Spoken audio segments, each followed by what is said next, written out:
cafes to the bustling street. Lathrop's got the soul, feel the heartbeat. Every word we share makes the moment complete. Yeah. Living Lathrop, oh, we're live on stage. Voices in motion, turning every page. Welcome back to Live in Lathrup Village podcast. I'm Lauren Barris, and I'm here today with Chief Zang. Hello. Hi. Thank you for having me. Thank you for coming. Yeah, We really appreciate I'm excited to be here. Yeah, that's great. Well, how long have you been Chief of Lathrup Village Police? Since January 1st. Yeah. So now on. Brand new. Yeah. Brand new. Yep. I've been here a total of a little over 19 years. Okay. I started here in 2007. So I do have a lot of history with the city and spent a lot of time here in my life growing up and things like that. So I do know the city well. And it's just kind of a great thing to be involved in a city for so long. That's great. You did grow up in Lathrup Village. Yeah. So after a divorce, I lived with my aunt and uncle on Sunnybrook and roamed these streets as a child on a bicycle. And it was funny, through the field training process, when I came here in 2007, my training officer, one of the tough things was all the circles and all the dead ends and all that. And I knew it all. You knew it all. Yeah, absolutely. Geography was not an issue for me when I started here. It was an easy settling in, and it was a good process. That's hilarious, because we've lost our way walking our dogs through. And it took a while. Yeah, so that's some like intel you had in the city. Yep, I remember Annie Lathrup delivering newspapers when I was a kid. She would ride past and deliver newspapers and things like. Or I'm sorry, Annie Driscoll. Yeah. I go way back. Wow, that's really great. Yeah. When you were a kid riding your bike through town, though, did you want to be a police officer? Well, I can tell you I come from a law enforcement background, Okay. A life of service. I always served others, no matter what I did. Was Boy Scouts. I eventually became an Eagle Scout. I worked at a dealership where, again, just in the service realm. I always led a life of service through schooling, through everything. And I had a father in law enforcement. He was with Michigan State Police for 39 years. And I'd been around law enforcement my entire life. So it was always something I was familiar with. It was always something that allured me, but I didn't necessarily want to be that cliche young guy that just follows in dad's footsteps. So I tried my hand in business and took business classes and wasn't feeling it. Took some other classes, maybe thought about going in more of a science-based route, maybe in the medical field, nurse, whatever. Didn't feel it. And one day I approached my dad and approached my parents, and I said, you know what? I've always had this fascination and love for law enforcement. I think I want to do it. And from there, it was a dean's list and all A's, and it was just like a calling. Yes. And it was a calling that I didn't want to reject anymore. So I hit it head on and loved it. Absolutely loved it. That's so great. You could have missed that in rebellion, maybe, to Right. not be like dad. Yeah. And then realize that this is in your DNA. Right. It truly is. You say that you're cut from the cloth to be in law enforcement. Mm-hmm. It truly takes a certain special person. All the men and women in law enforcement, they know what that means because of the things that you see, not necessarily on a daily basis, but the things you do see in your career, the critical incidents. It requires a mentally tough person. Mm-hmm. So I think when we're preparing for this job, some of the things you don't realize you'll see in this career, you don't quite know what you're going to experience, but certainly takes a tough person to make it through this career. Yeah. Wow. So do you have in your training, is there mental health type, I don't know, like development or testing or anything like that? Well, so I will say that in the 19 years that I've been in, I kind of saw an older regime. My first training officer was the sit down in this room and you're not to come out, sit there and read policy and procedures. I will get you and we'll go out and work the road. And it was kind of like very military, Mm-hmm. military, militant, whatever you want to say. And, the sit down, shut up kind of mentality. And in the beginning, you just did it. There was no other, there was no avenue. You didn't talk about your feelings. You didn't talk about you were intimidated or felt, left out or anything like that. You got into law enforcement. Now that stigma has certainly left law enforcement. we do mental health training. We have all sorts of employee assisted programs now. Being an accredited agency, we're required to have all that stuff at right at the officer's hands, because we have now acknowledged that this job isn't a normal job. The things that we do, the things that are said to us by simply by wearing a uniform, they don't know who we are as a person inside. And we've had the fortunate circumstances to work together on projects and things like that. You know me outside of law enforcement, so we know each other's personality. But as soon as I put this uniform on, people see you different, and so you have to be able to delineate that and focus on people who are upset with us and things like that. They're mad at the uniform, not mad at us internally. You know what I mean? And that's hard for a lot of officers to get past. And I think that's where some of us struggle. But getting back to your point, absolutely, there's an emphasis on mental health now. It's okay to not be okay. And it's the stigma is gone of where, hey, I'm struggling with this. I can see it in my officers. There have been some recent situations that we've had here in Lathrup Village where I can tell an officer comes back and he's just got that blank stare on his face. And I knew right there, I'm like, come here, sit down, let's talk. So, and then there's classes now, like all my supervisors go through mental health training to look for signs in their officers. So as supervisors, that's kind of our job, to kind of look and see that flushed look on their face and recognize that maybe something they just went through wasn't, they need a little extra boost. And maybe that isn't from us. That help doesn't come from us all the time, and we can facilitate that. But I think the emphasis isn't on penalizing these officers if they need mental health or anything like that. It's just recognizing that we aren't superheroes all the time. Bravo. Yep. So yes, to answer your question, we do see a lot of that, and the stigma, I think, is certainly gone for the most part. That's great. That's great. Have you taught implicit bias training too in the? Oh, we do ethics. Part of our accreditation is that we do implicit bias training, ethics training, multiculturalism, and those are mandated trainings. We do ethics every year. We do cultural bias at least every 2 years for the accreditation program. So these are recurring themes in our training all the time. We have a list of training. It's actually up on my wall because there's so much training that we go through. And those are titles that are all consistent, year after year that are required to even maintain and stay at the accredited status. And tell me about that accreditation too, because we were just awarded with something that is pretty remarkable, and you worked really hard, and all your officers worked really hard on this. Our exiting Chief McKee was in on that too, right? And I don't think people understand. I don't fully understand that. Yeah. So the accreditation standard is basically we're following all the best practices in law enforcement, from transparency to training to interactions with the public. Those are all things that build trust, community trust. When they know you're an accredited agency, they know you've been through all these trainings. They know that you do certain things the right way, that there's, we do crazy property room audits, and we do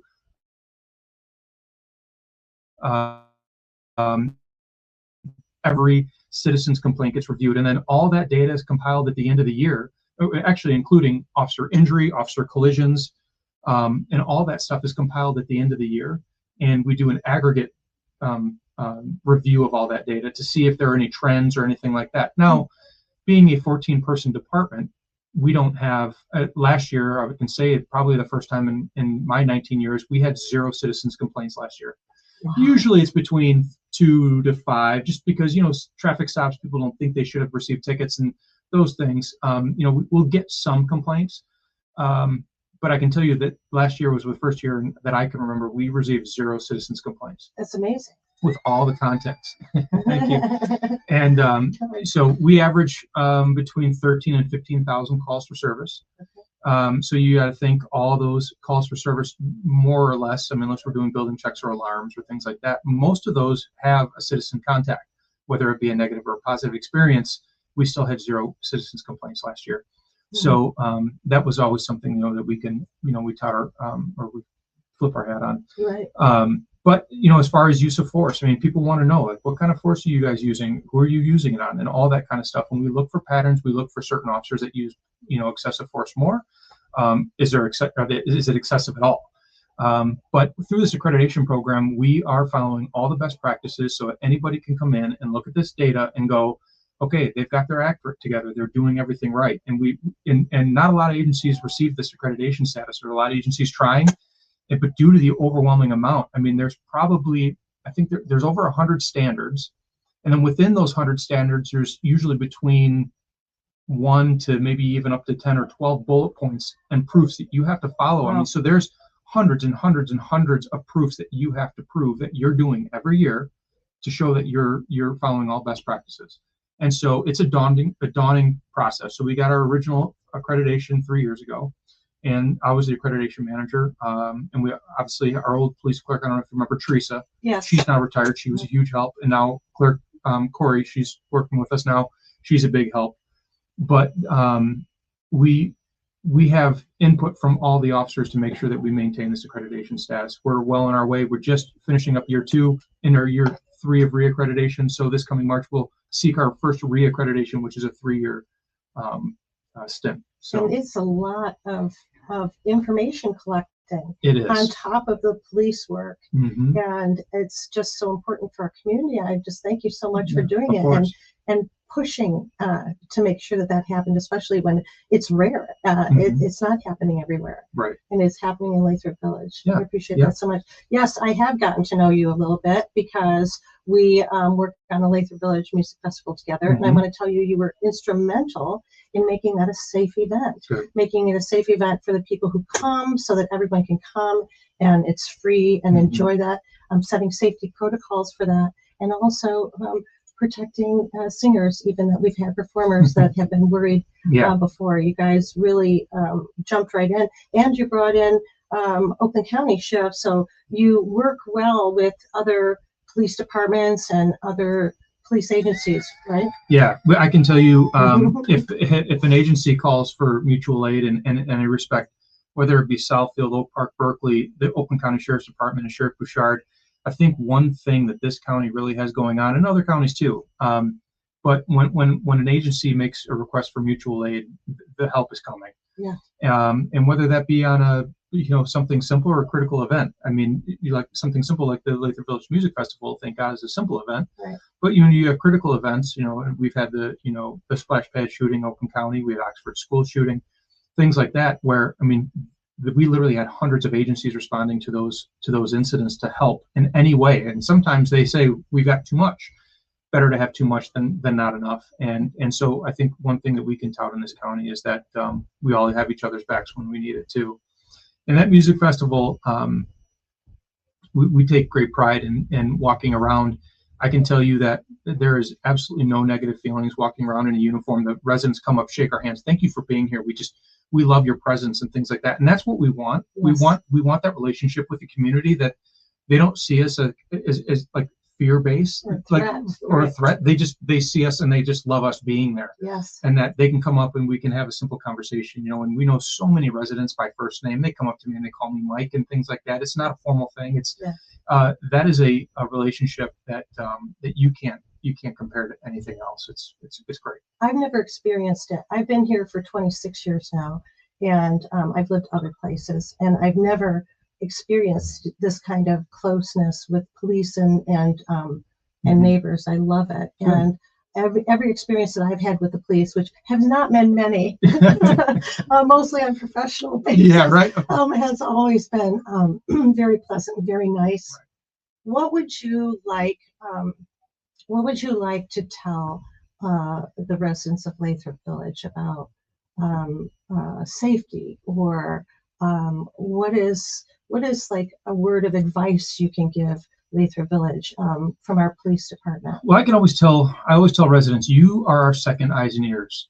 I would say if the hair on the back of your neck is standing up, call us. Nothing is too simple or too mundane.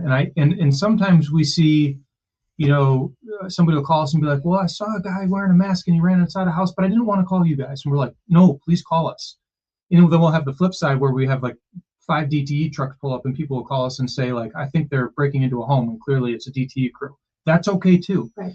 But what we want to do is we want to encourage people to call, and we'll come out there even if you think it's mundane or you think it's not something that we need to know. Like, call us. That's what we're here for. That's what you pay for.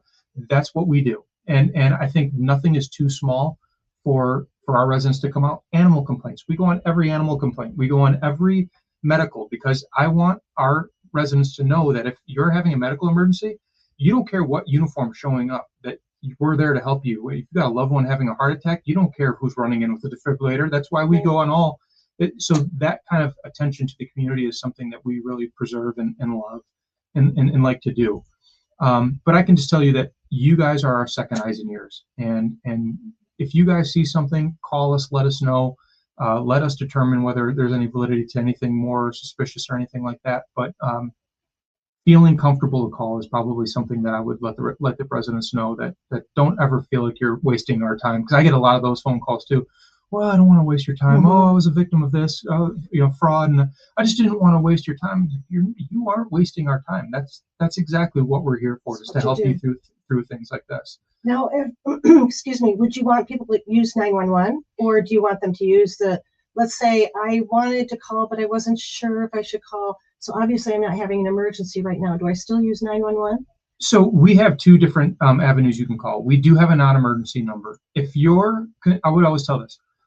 If you are unsure on what to do, call 911. You know what I mean? Okay. I want you to call 911. That's the most direct route. We use Southfield Dispatch, and I'm sure most of our residents would know. We use Southfield for fire, police, and ambulance services. When you call 911, it should be transferred right to Southfield. If not, you might get a ordering agency. It'll ask your address. It'll transfer it to Southfield to get us. But we have a non-emergency number, 248-354-1010. So 248-354-1010. That will get you non-emergency. That's still dispatch, but it's in a non-emergency capacity. Okay. So if you're, a loose dog, or I need an officer to a wounded animal in my backyard, or my neighbors. How about this? We get a lot of abandoned vehicles. My neighbor's car looks like junk. It's got 4 flats. Can you come out and look at it? 354-1010 will work. But looks like somebody's entering that house, and I have an elderly resident, and they don't have a grandson in the area, and somebody's going in that house. 911. I think I'm having a medical emergency. 911. You know what I mean? And if you're in doubt, just 911. Right. We're never busy enough. You're not going to get in trouble. Call 911 if you're unsure. I think that's the most important point. Perfect. Yeah. Thank you so much for being here today. Of course, yeah. I think we've all learned a lot, and it's just really nice to get to know our police a little bit. For sure. Yeah. Absolutely. And we are going to have some events this year. We are looking forward to, following me in my footsteps as an investigator is Detective Sergeant Houston. He is putting together a fraud PowerPoint, and what we're going to do is we're going to target the elderly. And we're gonna have a sit down with them and try to talk to them about technology and things like that, where we might be having a barrier with technology and things like that. And then we're going to do another fraud meeting that encompasses everybody, so we don't have to necessarily get down into phones and multi-factor authentication, things that most people will understand. And we're going to have some fraud meetings of what to look for, common trends and things like that, to kind of engage the community. We talked about having coffee with the chief and things like that, so residents can come out and just have a conversation with me about some of their concerns and things like that. And then lastly, we have obviously our big Thanksgiving event, which is always well attended, and our room is always at capacity. Last year we had well over 90 people, where we deep fry 6 turkeys. People bring a dish to pass. There's more food there. We always end up with tons and tons of food. Yeah, that's great. But that's our always most well attended event. It's such a great time, and everybody from the community shows up. So I don't know if we can get more than 90 people in that room, but we'd certainly love to try, and we always welcome the passerbys too. Like, come on, get some food. So we've got some exciting things coming up, some community engagement. I want the residents to know our officers. I want them to know your investigators and things like that. Feel free to get to know them and call them when you need them and run questions by them and things like that. Because that's what we're here for. I feel like we're so lucky. I don't know if any other community is like this. I hope that they are. Yeah. And I hope that more people engage with their city and get to know their police too. Yeah. And we're so thankful for you. Thanks for keeping us safe and the community safe. We appreciate you so much. Of course. Thank you so much. Yeah. Thank you for tuning in, and make sure to hit that subscribe button and watch for our next episode on Live in Lathrup Village podcast. Nice.